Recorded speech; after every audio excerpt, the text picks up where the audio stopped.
Olá pessoal, continuando o capítulo de funções, agora eu vou falar de função par e função ímpar, dois conceitos muito simples. A ideia de função par.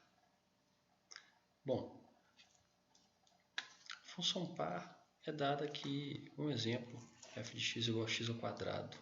Função ímpar é dado logo abaixo como sendo g de x igual a x elevado ao cubo. Qual a diferença dessas duas situações? Perceba. Nessa função f de x igual a x quadrado, está aqui, se eu jogo menos 1 ou se eu jogo 1 no valor de x, ou seja, sinais opostos, números opostos, perceba, a resposta é a mesma. Da mesma forma, 2 menos 2, sinais opostos, números opostos, com a mesma resposta numérica.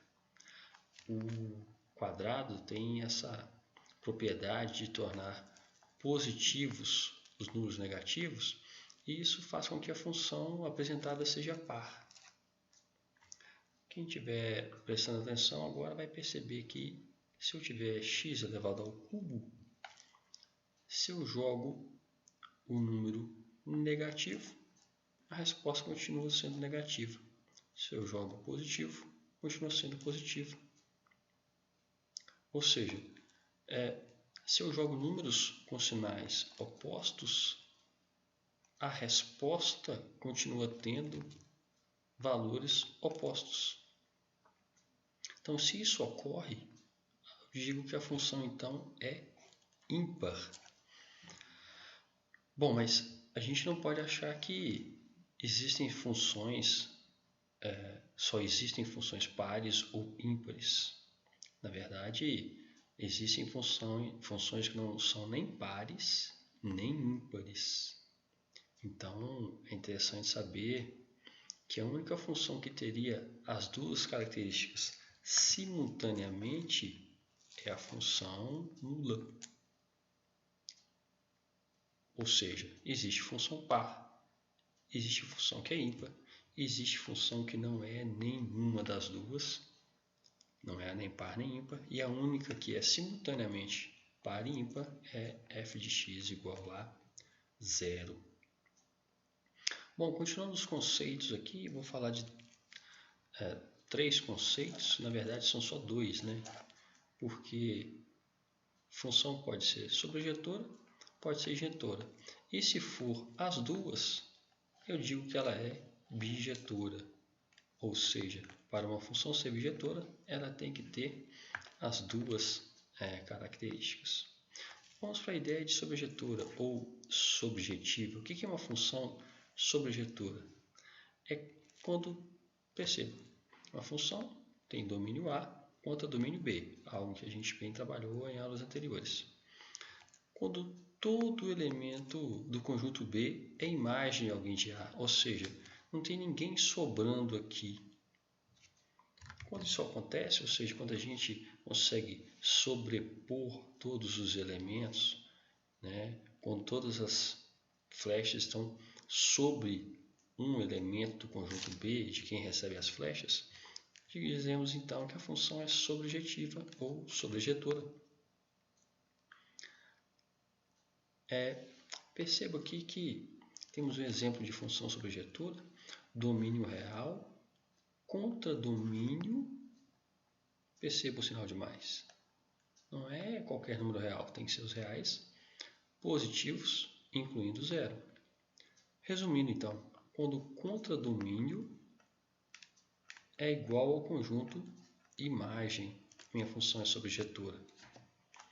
Aqui eu tenho como imagem, ou melhor, eu tenho como contradomínio todo o meu conjunto dos números reais positivos.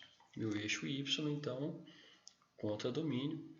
Se eu jogo aqui função sendo x ao quadrado, não importa se eu jogo valores negativos ou positivos, terei respostas que vão abranger todo o meu conjunto dos números reais positivos aqui no eixo y. Esse é um exemplo de função, então, sobrejetora. A ideia, mais uma vez, da função sobrejetora foi ressaltada aqui e perceba a diferença do que é uma função injetora.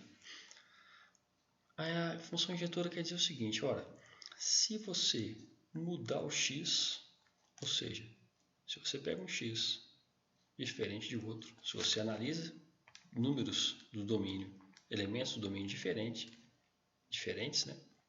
As respostas serão diferentes.